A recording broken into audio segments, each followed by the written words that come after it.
About a decade ago, I was in night school up at AB Tech, going to school for automotive mechanics. I would go into class at about 2 p.m. after I got off my part-time job, and I would end up getting home about 10:30 p.m. depending on traffic. Every night I drove the same road, in my old 1973 W200 Dodge pickup. Some nights it would get rather boring, and I would take a different route, jump off of I-40 and drive the back roads. On this particular evening, I had decided to just stay on I-40 because I just wanted to go home and go to bed. It was Thursday and there was no class on Friday, and I wanted to get in bed early so I could go out into the woods and go hiking early tomorrow morning and watch the sun come up.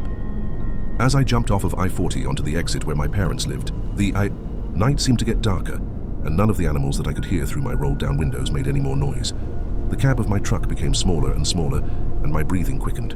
I have never faced any kind of anxiety in my life, but at that moment something felt off, and there was no way I could put my finger on what it was.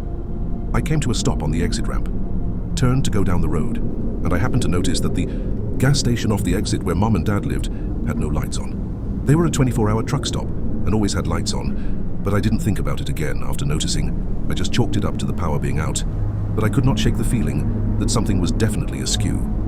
I slowly shifted through all of my old truck's gears, not wanting to make any more noise than an old pickup already did. I leaned over my steering wheel to look up at the moon through the windshield, and there were barely any stars visible, which was way out of the ordinary. If you've ever been to Appalachia, primarily the sparsely populated areas where I'm from, you can see the Milky Way on clear nights. An absence of stars back home is only due to cloud cover or whatever in the hell went on this particular night. As I rounded a particularly sharp left-hand curve and chugged through a straight stretch before the next right-hander, I looked at the ancient decaying barn I always gazed at when riding that stretch of road, and thought about how long that thing had been here and how many advancements in civilization it had seen. For the split second that my gaze wandered, a very large, sickly-looking dog ran out in front of my truck, no more than 10 feet in front of me.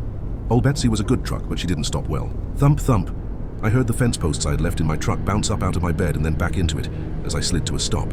My first thought was, oh God, now I have to go tell these neighbors that I ran over their dog. That shit doesn't go real. Far with people around here, it can really kind of set them off depending on the dog and the person.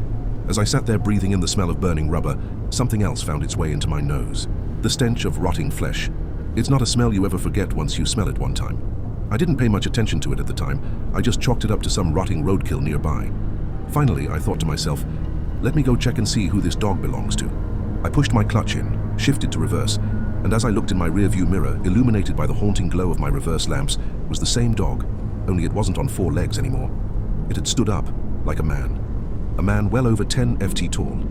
Only. Then did it dawn on me that the front of my truck was every bit of 5 ft tall, and this dog was every bit of 5 ft tall at the shoulder on all 4s.